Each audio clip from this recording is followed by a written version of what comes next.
ठीक है, तो स्टार्ट करते हैं हम लोग। तो पेजिंग के बारे में डिस्कस कर रहे थे हम लोग। तो इस लेक्चर में डिस्कस करेंगे page replacement procedure and algorithms. तो जैसा हम जानते हैं कि पेजेस क्या है, सेकेंडरी मेमोरी से प्राइमरी मेमोरी में आएंगे और प्रोग्राम हमारा एग्जीक्यूशन जब भी हो रहा होगा तो pages will come from secondary memory to primary memory, मतलब वर्चुअल मेमोरी का जो पार्ट है सेकेंडरी मेमोरी में, वहां से प्राइमरी मेमोरी में आएंगे। और जो भी सीपीयू, प्रीवियस लेक्चर में जो हमने डिस्कस किया था, तो सीपीयू जो एड्रेस रेफर करेगा वो होगा वर्चुअल एड्रेस। तो वर्चुअल एड्रेस का मतलब ये है कि वो देखेगा उस एड्रेस से, सीपीयू चेक करेगा और ओएस उसको देखेगा कि वो जो एड्रेस सीपीयू मतलब रेफरेंस कर रहा है जिस लोकेशन के लिए, वो लोकेशन मेन मेमोरी में है कि वर्चुअल मेमोरी में है। अगर मेन मेमोरी में वो पेज मिल जाता है तो दैट्स ओके, और वो एड्रेस अगर मेन मेमोरी में नहीं मिलता है तो ये हार्ड डिस्क वर्चुअल मेमोरी में होगा, और वर्चुअल मेमोरी से उस एड्रेस के करस्पॉन्डिंग पेज यहाँ पे मेन मेमोरी में आएगा। तो पेज रिप्लेसमेंट से मतलब है हाँ, कोई था क्या? अच्छा, तो पेज रिप्लेसमेंट से मतलब ये है कि देखो, पेजेस तो काफी होंगे वर्चुअल मेमोरी के करस्पॉन्डिंग, लेकिन जो हाँ ठीक है वो,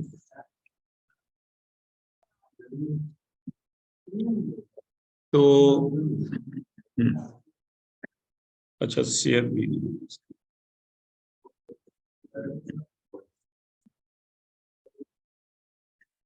ठीक है, तो पेज रिप्लेसमेंट से हमारा मतलब क्या है कि सपोज मेन मेमोरी में जो पेज फ्रेम है they have been completely filled, पूरे पेज फ्रेम भर गए हैं। और सपोज करो कि अपना प्रीवियस एग्जांपल हम अज्यूम करके चलें, वैसे तो पेजेस क्या है हजारों की संख्या में होते हैं और फ्रेम भी उससे कम होते हैं। तो फॉर एन एग्जांपल सपोज करो शॉर्ट में कि 32 पेजेस हैं और अपने पास 6 या 8 फ्रेम्स हैं। तो स्टार्टिंग में तो जब पेज नहीं मिलेगा ओएस को, तो वो हार्ड डिस्क से लाता रहेगा और फ्री फ्रेम में एलोकेट करता रहेगा पेज मैप टेबल से। बट एक मोमेंट ये भी आएगा कि फ्रेम्स पूरे हो जाएंगे और जो पेज रिक्वायर्ड है वो मेमोरी में नहीं मिलेगा। तो क्या होगा कि जब सेकेंडरी मेमोरी से पेज आएगा तो कोई ना कोई पेज एग्जिस्टिंग पेज फ्रेम से रिप्लेस होगा, और रिप्लेसमेंट के बाद वो पेज वापस हार्ड डिस्क पे कॉपी होगा और जो इनकमिंग पेज है वो काम में आएगा। और अगर फ्री फ्रेम है तो कोई दिक्कत नहीं, फ्री फ्रेम में वो सेकेंडरी मेमोरी से प्राइमरी मेमोरी में पेज कॉपी हो जाएगा।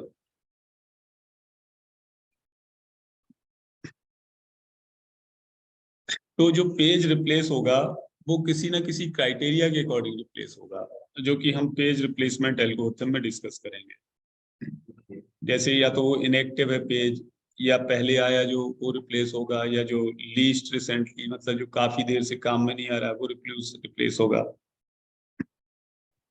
तो इस प्रोसेस को हम बोलते हैं पेज रिप्लेसमेंट। ठीक है, और इसकी जो डिफरेंट क्राइटेरिया हैं, प्रोसीजर्स हैं, तो वो उनको पेज रिप्लेसमेंट एल्गोरिथम का नाम देते हैं। तो जो पेज रिप्लेस हो रहा है उसको बोलते हैं विक्टिम पेज, जो रिप्लेस हो रहा है। तो ये स्वैप हो जाएगा प्राइमरी मेमोरी से हार्ड डिस्क पे वापस चला जाएगा। इस तरह इस डायग्राम में खैर कुछ ऐसा एक्स्ट्रा नहीं है, ये फिजिकल मेन मेमोरी है। तो विक्टिम पेज ये वापस हार्ड डिस्क पे कॉपी हो रहा है और कोई नया पेज इस फ्रेम में आ रहा है।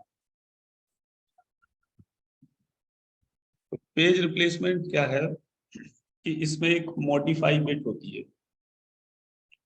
तो modify bit page map table पे होती है। जो पेज अगर जैसे कोई पेज आया मेन मेमोरी, तो ये भी तो पॉसिबिलिटी है कि सीपीयू उसको मॉडिफाई करे। कोई डेटा है पेज में, तो डेटा मॉडिफाई भी तो हो सकता है। इंस्ट्रक्शन तो मॉडिफाई नहीं होगा, but if data is there inside the page, it may be modified. Suppose करो कि पहले तुमने कोई वेरिएबल लिया है और एक कोई फॉर्मूला है, तो जो वैल्यू पहले ली है उस डेटा की मेमोरी में वो डिफरेंट है, लेकिन फॉर्मूला इंप्लीमेंट करने के बाद वैल्यू में भी चेंज, न्यू वैल्यू में भी स्टोर। तो जो पेज अगर मॉडिफाई होगा, ठीक है, तो वो वापस हार्ड डिस्क पे कॉपी हो जाएगा मॉडिफाइड पेज। और वो उससे मॉडिफाई बिट एक कॉलम होता है, उससे पता चल जाएगा कि वैलिड बिट और इनवैलिड, वैलिड इनवैलिड दो वो होते हैं ऑप्शन।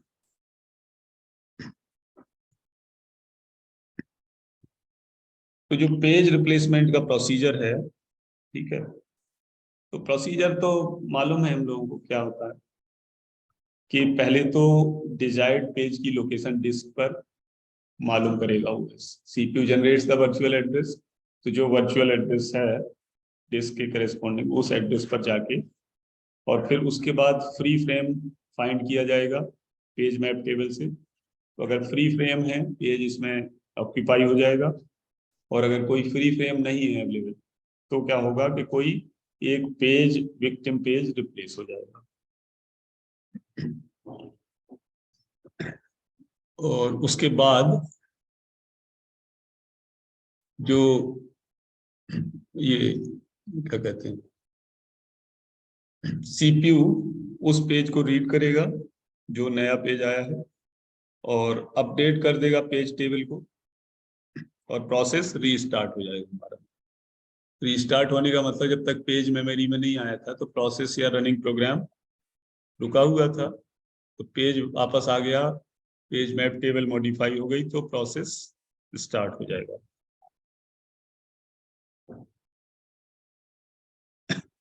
तो इस तरह पेज मैप टेबल में एक ये एंट्री होती है वैलिड और इनवैलिड करके। तो वैलिड इनवैलिड इसलिए होती है कि अगर कोई मॉडिफिकेशन हुआ है पेजेस में, तो वो फिर इनवैलिड यहाँ दिखाएगा हार्ड डिस्क के लिए, और मॉडिफिकेशन हार्ड डिस्क में जब मॉडिफाइड पेज कॉपी हो जाएगा तो फिर वो वैलिड की एंट्री में आ जाएगा। अब क्या है कि pages can be shared, but इतना हमें डीप में नहीं जाना है शेयरिंग ऑफ द पेजेस, कि दो प्रोसेस या दो से ज्यादा प्रोसेस अगर चाहें तो पेजेस को शेयर कर सकते हैं। अगर दो प्रोग्राम्स या प्रोसेसेस में कुछ कॉमन है कोड, तो एक सेम मेमोरी से दो प्रोसेस ये पेजेस को शेयर कर सकते हैं। ठीक है, शेयरिंग अपने आप में एक बिग कंसेप्ट है, तो इसको हम आगे बढ़ लेते हैं इससे। इसमें कंसेप्ट ये है कि जैसे प्रोसेस 1 है, प्रोसेस 2 है, प्रोसेस 3 है, तीन प्रोसेस हैं। तो इसमें देखो कोई डेटा है किसी पेज पर किसी फ्रेम में, जैसे कोई डेटा है ED1 ED2 ED3, तीन ये डेटा हैं जो फ्रेम नंबर 3 4 और 6 में ऑक्यूपाई हो रही। तो अगर ये तीन प्रोसेस के लिए सभी के लिए डेटा कॉमन है, तो ये शेयरिंग हो जाएगी इन फ्रेम्स की, फ्रेम नंबर 3 4 और 6। और जो सेपरेट अलग डेटा है, हर एक प्रोसेस का कुछ डेटा कॉमन होगा कुछ अलग, तो अलग डेटा है तो वो डेटा 1 डेटा 2 डेटा 3 उनके फ्रेम्स अलग, और जो कॉमन डेटा है वो उनके फ्रेम्स सेम सेम इसलिए कि वो फ्रेम में तो पड़ा हुआ है डेटा, वो सीपीयू जब चाहे तो उसको शेयरिंग बेसिस पे एक्सेस कर सकता है। और डेटा पेज टेबल में इस तरह पड़ा हुआ है, ED1 ED2 ED3, ये तीन डेटा जो हैं ये तीनों प्रोसेस के द्वारा शेयर हो रहे हैं, और सभी प्रोसेसेस का अपना अलग अलग डेटा है। अब बात करते हैं पेज रिप्लेसमेंट पॉलिसी की। तो पेज रिप्लेसमेंट के लिए बहुत सारी एल्गोरिथम इम्प्लीमेंटेड है।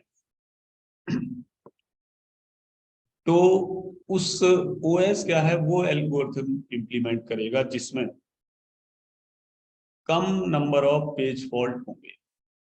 पेज फॉल्ट से मतलब क्या है कि कोई पेज सीपीयू को रेफरेंस किया और वो मेन मेमोरी में नहीं मिला, सीपीयू ने जो वर्चुअल एड्रेस के करस्पॉन्डिंग जो पेज देखा वो अगर मेन मेमोरी में नहीं मिला, तो ये इवेंट है पेज फॉल्ट। पेज का न मिलना, हार्ड डिस्क से मेन मेमोरी में आके रिप्लेस हो जाना, दिस इज पेज फॉल्ट। तो कुछ पेज ऐसे हैं जो मेमोरी में बार बार लाए जा सकते हैं कि रिप्लेस हो गए, फिर दोबारा कभी जरूरत पड़ी फिर आए। कुछ हो सकता है एक बार में ही काम चल जाए। भाई कुछ कोड ऐसे हैं जो बार बार रिपीट हो रहे हैं। सपोज करो फंक्शन कॉल है, कोई बहुत बार कॉल हो रहा है तुम्हारे कोड में और वो पेज उस मोमेंट पे नहीं है, तो जब नेक्स्ट टाइम फंक्शन कॉल होगा, जैसे अगर जल्दी कुछ लाइन के बाद फंक्शन कॉल हो रहा है तो हो सकता है पेज पड़ा रहे मेन मेमोरी में। अब सपोज करो कि फंक्शन कॉल हो रहा है 400 लाइन के बाद, बिग प्रोजेक्ट की बात कर रहा हूँ, है ना, अपने छोटे प्रोग्राम में तो कोई जरूरत ही नहीं है। तो 400 लाइन के बाद अगर फंक्शन कॉल हो रहा है तो हो सकता है उस मोमेंट पे वो पेज वहां से रिमूव हो गया हो मेन मेमोरी से, तो फिर दोबारा आएगा वो तो at the moment running time पर जो प्रोसेसिंग है उस मोमेंट पर कौन सा पेज है या नहीं है, ये डिपेंड करता है। ठीक है। तो जो पेज रिप्लेसमेंट एल्गोरिथम है वो इस क्राइटेरिया पर बेस है कि कौन सा पेज रिप्लेसमेंट के लिए सिलेक्ट हो रहा है। मतलब एल्गोरिथम से सिंपली ये डिसाइड कर रहा है ओएस कि which page will be selected for replacement. तो अगर अप्रोप्रिएट एल्गोरिथम हम यूज करते हैं, मतलब ओएस यूज करता है, तो इसमें जो पेज फॉल्ट का रेट है वो कम से कम हो जाएगा।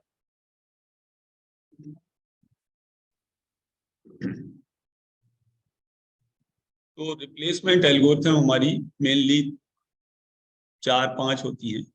तो फॉर सिंप्लिसिटी यहाँ हम ओएस तो पढ़ नहीं रहे, दो एल्गोरिथम को हम डिस्कस कर लेंगे, फर्स्ट इन फर्स्ट आउट और लीस्ट रिसेंटली यूज्ड। ठीक है, तो मैं क्या है दूसरी स्लाइड शेयर कर रहा हूँ।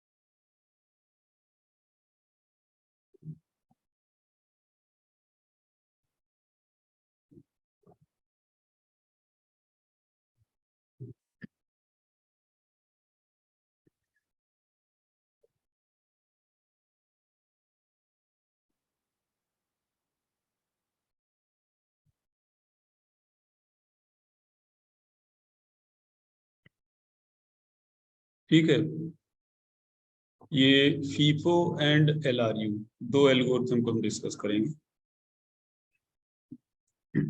फीफो मींस और एलआरयू मींस लीस्ट रिसेंटली। ठीक है, दोनों का जैसे नाम है वैसे ही काम है, उसमें कोई बहुत ज्यादा दिमाग लगाने की जरूरत नहीं है।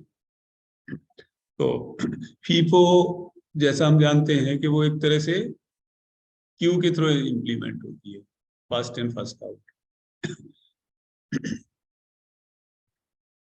एक क्राइटेरिया ये भी, अगर परफॉर्मेंस अच्छा होता तो स्टैक बेस्ड भी हो सकता था लीफो, लेकिन फर्स्ट इन फर्स्ट आउट और एलआरयू इनका परफॉर्मेंस मेजर करने के बाद ओएस डिजाइनर ने इनको मोस्ट प्रोबब्ली इम्प्लीमेंट किया है। तो फीफो की बात करते हैं।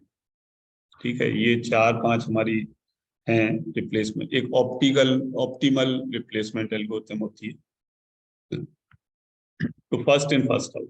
ठीक है, जो पेज पहले आया मेमोरी में वो पहले रिप्लेस होगा। तो रिप्लेस तब होगा जब फ्री फ्रेम नहीं मिला और वो पेज हार्ड डिस्क से मेन मेमोरी में आना है। अदरवाइज पेज अगर सीपीयू को मिलते रहेंगे मेन मेमोरी में तो कोई पेज फॉल्ट नहीं होगा।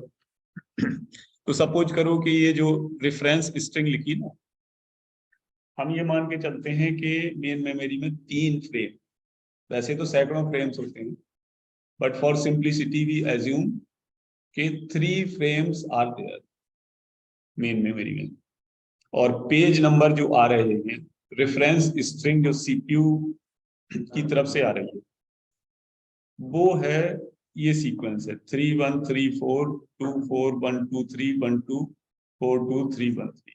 इस स्ट्रिंग का मतलब क्या है कि पेजेस सीपीयू को इस सीक्वेंस में रिक्वायर्ड है। पेज नंबर 4, फिर 1, फिर 3, फिर 4, फिर 2, फिर 4। ठीक है, इसको अगर और कॉम्प्लिकेट बनाए तो हम 10-12 पेज मान के चले, 4-6 फ्रेम। तो हमने सिंप्लिसिटी के लिए 4 पेजेस को दिखाया है और सपोज किया कि 3 फ्रेम अवेलेबल।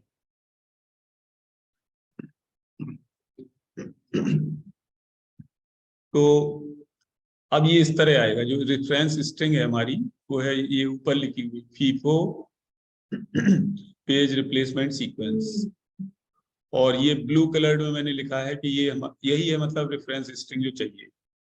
तो 1 2 3 है 3 फ्रेम्स के लिए। ये जो 3 स्लॉट दिख रहे हैं, 3 लाइन दिख रही हैं ब्लू लाइन के नीचे, दिस मीन्स के 3 frames are there in main for simplicity. तो पहले पेज नंबर 3 की जरूरत हुई सीपीयू को, तो पेज नंबर 3 आ गया स्लॉट 1 में। फिर पेज 1 की जरूरत हुई नेक्स्ट कॉलम में, तो 3 1 आ गया फ्रेम में। फिर पेज नंबर 3 की जरूरत हुई, तो यहाँ क्या है कि कुछ मैंने इसलिए लिखा कि यहाँ पे पेज मिल रहा है, कोई रिप्लेसमेंट नहीं हो रहा। जिस कॉलम में कुछ लिखा गया है दैट मीन्स कि वो replacement, that means page fault. जहां कुछ लिखा गया that means page fault, that means कि रिक्वायर्ड पेज नहीं मिला सीपीयू को और पेज रिप्लेस करना पड़ा। फिर नेक्स्ट है 4, तो 3 1 4। अब ये तीनों फ्रेम भर गए। अब नेक्स्ट आया पेज नंबर 2 जो सीपीयू को जरूरत है, तो पेज नंबर 2 तो इसको मिला नहीं, तो कौन सा रिप्लेस होगा? 1 4 2 कैसे आया? इसको क्यू मान के चलो, तो जो एकदम टॉप पे है वो है फ्रंट ऑफ क्यू और बॉटम पर रियर ऑफ क्यू। तो क्यू में फीफो इम्प्लीमेंटेशन फ्रंट से डिलीट हो जाता है, रियर पे ऐड हो जाता है। तो जब पेज नंबर 2 की रिक्वायरमेंट हुई तो ये तो भरा हुआ है पूरा, और इस क्यू से जो फ्रंट में है 3 वो रिप्लेस हो जाएगा, और 2 को हम आगे बढ़ाते हुए मानते हैं कि 3 रिप्लेस हो गया तो 1 4 बचा, नीचे 2 ऐड हो गया रियर पर ऐड पर। तो ये हो गया। नहीं, ब्लैंक स्पेस जो कॉलम ब्लैंक है, ब्लैंक का मतलब ये है कि जो पेज रिक्वायर्ड है वो वहां मिल गया। हाँ, कोई चेंज नहीं हुआ। हाँ, यही मतलब है कि जब पेज मिल गया है तो चेंज क्यों होगा? चेंज कब होगा? पेज नहीं मिलेगा, नया पेज आएगा, तो नया पेज आएगा हार्ड डिस्क से, तो कौन सा रिप्लेस होना है? तो 4 की डिमांड हुई सीपीयू को, 4 है। 1 की डिमांड हुई, 1 भी है। फिर 3 की डिमांड हुई, नहीं 2 की डिमांड हुई तो 2 भी है। फिर 3 की डिमांड हुई, तो अब कौन सा रिप्लेस होगा? फ्रंट पे जो दिख रहा है 1, तो 1 डिलीट करके, और नहीं 1 हाँ 4 2 पहुंच गए ऊपर, रियर एंड पर 3 ऐड हो गया। इसी तरह फिर 1 की रिक्वायरमेंट आई तो 4 4 रिप्लेस हो गया। फिर 2 में कोई रिप्लेसमेंट नहीं, फिर 4 2 3 1 3। इनको अपने आप तुम देख के समझ सकते हो। ठीक है, तो अब इसमें क्या है, मैं number of page fault count करना है। कितना आएगा? 10 आएगा। Number of page fault means कि वो पेज नहीं मिला। तो फॉर सिंप्लिसिटी मैंने वो जो जिस लाइन में लिखा हुआ है वो पेज फॉल्ट है, जहां रिप्लेसमेंट हो रहा है। जिसमें ब्लैंक है इसका मतलब उसमें कोई चेंज नहीं हो रहा है। जो कॉलम ब्लैंक है कोई चेंज नहीं, कोई रिप्लेसमेंट नहीं, तो पेज फॉल्ट 10। तो किसी भी एल्गोरिथम का हमेशा पर्पज होता है कि पेज फॉल्ट को मिनिमाइज कर, मतलब रिप्लेसमेंट को मिनिमम। रिप्लेसमेंट जहां होगा it will slow down the process. आ जाओ।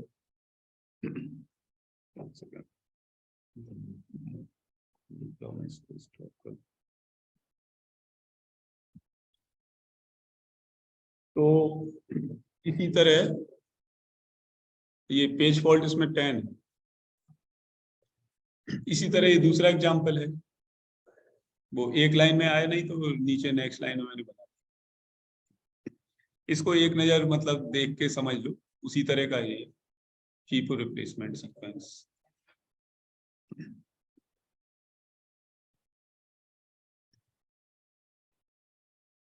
ठीक है ना, इसमें नंबर ऑफ पेज फॉल्ट 15 आ रहा है। हालांकि देख लेना, video will be available to you.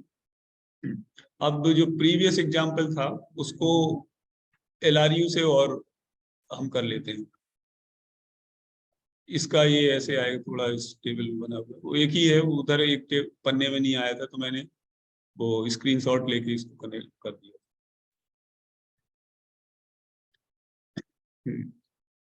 अब next see least recently used LRU।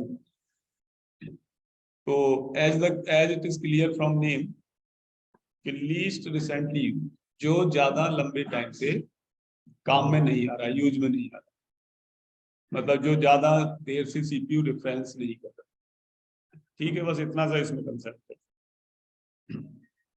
तो इसका कोई एग्जांपल देख लेते हैं so that idea will be clear.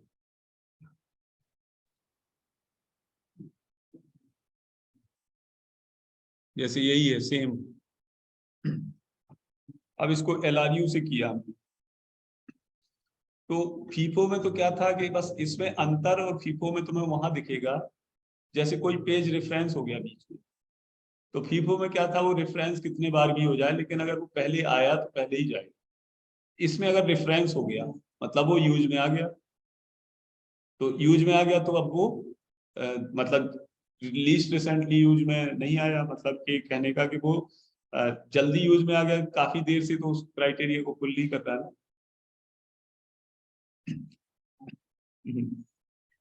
तो सी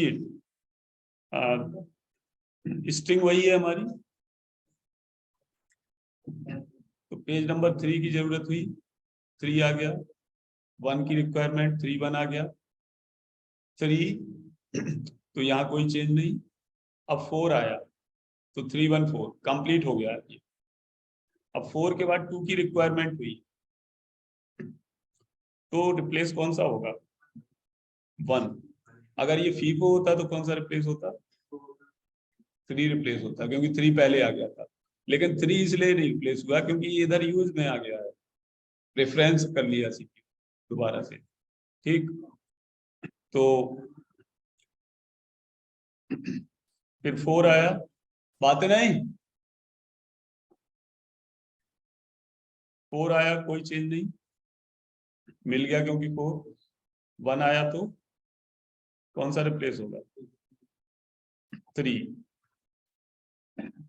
क्योंकि ये चीज कौन जल्दी रेफरेंस हुआ कौन लेट हुआ, ये हम स्ट्रिंग की फ्रीक्वेंसी से देख सकते हैं। ऊपर जो रेड में लिख के आ रहा है ना, उससे आइडिया लग जाएगा कि अब ये हमें तो रिप्लेस करना नहीं, OS रिप्लेस करेगा इसको। ठीक है, बट वी कैन सी के हाउ OS डज दिस।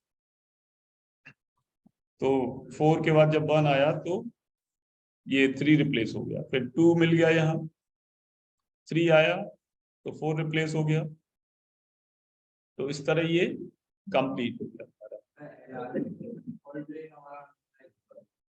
क्या मीनिंग, हाँ हाँ, मतलब कम हो रहा है, लेकिन ये डिपेंड करता है ना स्ट्रिंग के बेसिस पर। पर्टिकुलर जो पैटर्न है पेजेस का रिक्वायरमेंट, हो सकता है किसी पर्टिकुलर पैटर्न के लिए LRU ज्यादा पेज फॉल्ट दे और FIFO कम दे, ये भी पॉसिबल है। जैसे तुम्हारा CPU शेड्यूलिंग एल्गोरिथम था, प्रायोरिटी बेस्ड और FCFS और राउंड रॉबिन, तो उसमें भी यही था कि performance, average waiting time, average turnaround time. तो इसमें क्या है, उससे एक कम है, पेज 9 है।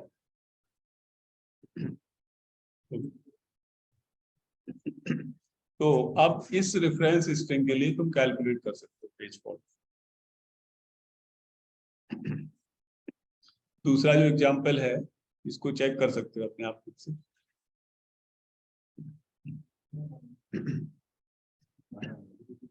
तो अब इसमें जो बचता है हमारा वर्चुअल मेमोरी में कंसेप्ट, वो सेगमेंटेशन लास्ट। तो सेगमेंटेशन के साथ हमारा ये फिनिश हो जाएगा। तो सेगमेंटेशन छोटा सा ही है टॉपिक, जितना टाइम अपने पास बचता है उसमें हो जाएगा सेगमेंटेशन।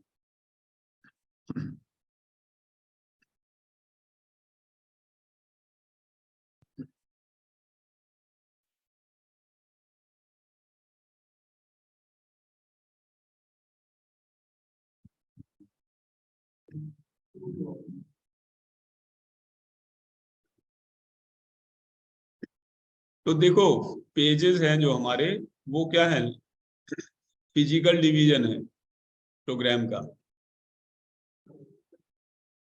अरे ये बातें क्यों हो रही है?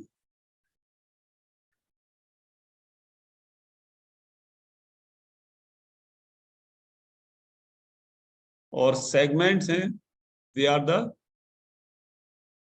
Logical division of program. Logical in the sense कि इसमें साइज से मतलब नहीं। पेजेस क्या था कि एक सपोज लकड़ी का टुकड़ा है, उसको बराबर पीस में बांट दिया गया। लेकिन सेगमेंट्स, ये मान लो कि लकड़ी, लंबी लकड़ी या पेड़ है, तो उसको लॉजिकली काटा गया कि जहां से ज्वाइंट है या पेड़ा है वैसा। तो इसमें भी क्या है, अभी 10 मिनट्स हैं, इसमें मैं बता देता हूँ सेगमेंटेशन। तो लॉजिकल डिवीजन है। तो लॉजिकल यूनिट जो हो सकते हैं हमारे प्रोग्राम में, जो हो सकते हैं, तो एक सेगमेंट एक लॉजिकल यूनिट को होल्ड करता है। अंतर ये है, जैसे एक पूरा फंक्शन हो गया, पूरी कंप्लीट एरे हो गई, पूरा कंप्लीट स्ट्रक्चर हो गया, यूनियन हो गया, या ऑब्जेक्ट ओरिएंटेड प्रोग्रामिंग लैंग्वेज में क्लास हो गया, टाइप डेफ हो गया, ठीक है, या स्टोरेज क्लास हो गया। तो कोई भी ऐसा लॉजिकल यूनिट, या बड़ा सा बिग लूप है, लूप है बहुत सारा स्पेस ले रहा है, तो लूप, कंप्लीट लूप को एक सेगमेंट में डिवाइड कर दिया। तो उसका पर्पज ये है कि जो एक सेगमेंट है, जैसे अगर फंक्शन कॉल किया, तो पेजिंग में क्या है कि अगर फंक्शन कॉल 2 पेज में जा रहा है, आधा फंक्शन कॉल इस पेज में आधा उसमें, तो उससे बेटर क्या है कि एक लॉजिकल यूनिट, एक सेगमेंट बना लिया जाए, और उसको एक साथ जब जरूरत होगी तो फंक्शन कॉल होगा तो पूरा ही होगा। हाँ, तो वही है ना, हर चीज का एडवांटेज है, डिसएडवांटेज है। किसी का अगर किसी के कुछ एडवांटेज कुछ डिसएडवांटेज ना हो, तो वो टेक्निक फॉलो ही नहीं की जाएगी। ठीक है, तो इसको पढ़ लो, इसमें सेगमेंटेशन है तो काफी डिटेल में, बट मैं तुम्हारे पर्पज का बता देता हूँ, क्योंकि ओएस कंसेप्ट है बेसिकली।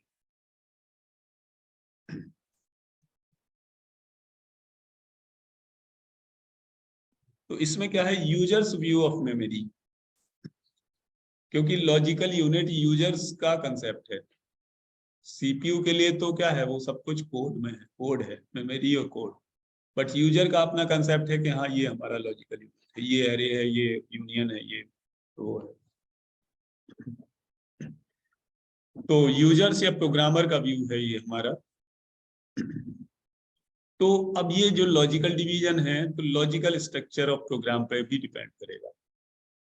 हो सकता है कि कितना लेंथी हमारा स्ट्रक्चर है जो लॉजिकल यूनिट है, और कभी तो वो डिपेंड करता है, ऐसा नहीं कि हमेशा जो है एक फंक्शन कॉल ही एक सेगमेंट बनेगा। कोई दो छोटे छोटे फंक्शन कॉल है, मे बी वो एक सेगमेंट में आ सकते हैं हमारे।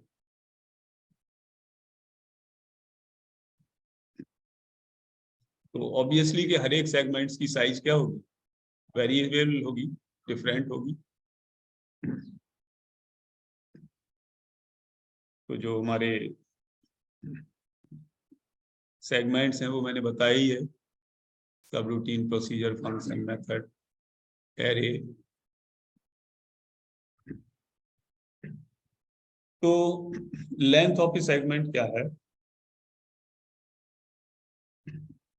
हाँ ये तो मैं बता चुका हूँ कि सेगमेंट्स किसके करस्पॉन्डिंग चेक हो सकते हैं।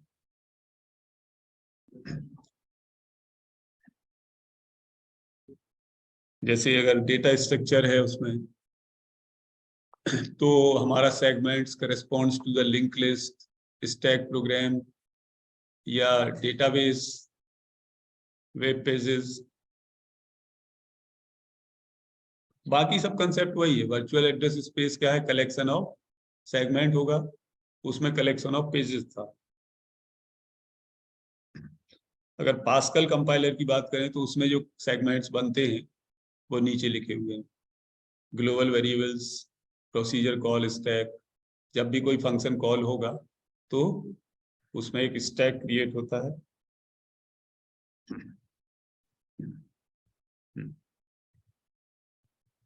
इस डायग्राम को स्किप करके चलते हैं क्योंकि हमें डिटेल में नहीं जाना हो।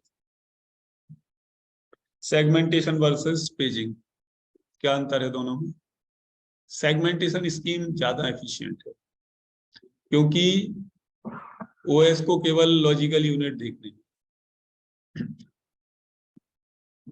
जबकि पेजिंग में क्या है, इसमें यूजर व्यू ऑफ मेमोरी और एक्चुअल फिजिकल मेमोरी के बीच सेपरेशन होता है, जो कि सेगमेंटेशन में इसकी वो रखी जाती है, केयर।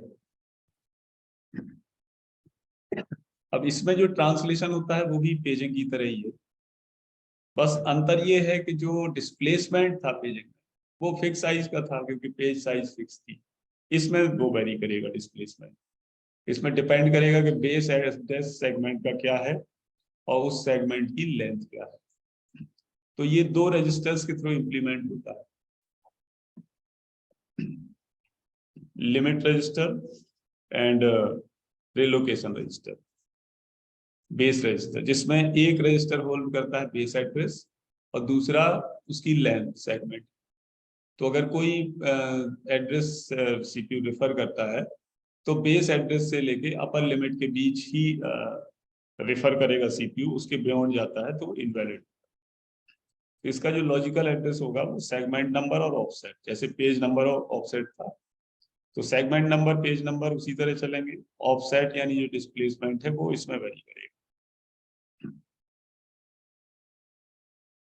इधर सेगमेंट टेबल होगी जैसे उसमें पेज टेबल होती थी, तो इसमें बेस रजिस्टर और लिमिट रजिस्टर जो मैंने बताया। तो जो base register starting physical address hold करेगा जहां से सेगमेंट स्टार्ट हो रहा है, और लिमिट रजिस्टर स्पेसिफाई करेगा सेगमेंट की लेंथ, अपर लिमिट। जैसे पेजिंग में शेयरिंग थी ऐसे इसमें भी शेयरिंग हो सकती है कि एक से ज्यादा सेगमेंट्स हैं तो उनके बीच कुछ कॉमन कोड हो सकता है। तो कॉमन कोड अगर होगा तो it can be shared by many segments. तो मतलब शेयरिंग का ये है कि एक से ज्यादा सेगमेंट के स्टार्टिंग एड्रेस सेम हो सकते हैं। ठीक है, तो ये एग्जाम्पल लिखा हुआ है बट मैं इसको थोड़ा डायग्रामेटिकली बता देता हूँ so that idea will be clear. जैसे ये है logical memory one, process one है, प्रोसेस टू। तो प्रोसेस वन में मान लेते हैं दो सेगमेंट है, प्रोसेस टू में भी दो सेगमेंट है। तो जो एडिटर प्रोग्राम है सेगमेंट जीरो वो कॉमन है, शेयरेबल है दोनों प्रोसेसेस में। और data one is unique for segment one and data two is unique for, ये एक्चुअली नीचे सेगमेंट वन लिख गया ना, सेगमेंट टू रीड करो। मैंने स्क्रीनशॉट बना के स्क्रीनशॉट लेके डाला है तो वहां ध्यान नहीं रहा होगा। जो राइट हैंड साइड में डेटा टू के नीचे सेगमेंट वन लिखा है, read it as segment to.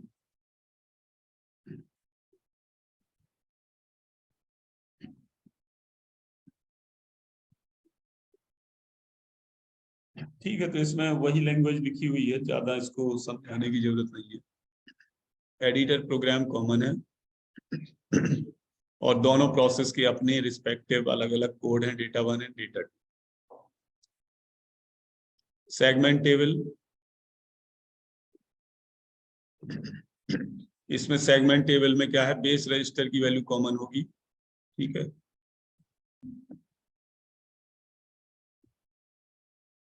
इस तरह होगी। अब इन वैल्यूज को समझना समझाना कोई ज्यादा डिटेल में जाने की जरूरत नहीं है। ठीक है, you can check it out by your own. Time भी अपना 1 सवा मिनट बचा है। ये शेयरिंग ऑफ सेगमेंट है, तो इसको यहाँ क्या है कि इस डायग्राम की थ्योरी यहाँ पे मैंने लिखी कि प्रोसेस वन और प्रोसेस टू का कॉमन सेगमेंट है एडिटर प्रोग्राम सेगमेंट जीरो, जो कि इस एड्रेस पे रिजाइड कर रहा है।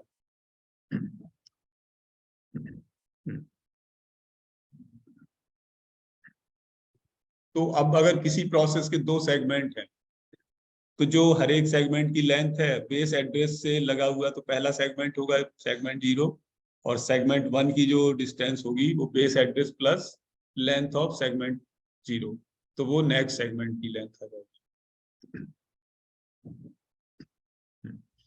पेजिंग और सेगमेंटेशन के बीच कंपैरिजन कर सकते हो। इसमें जो कॉमन चीज है,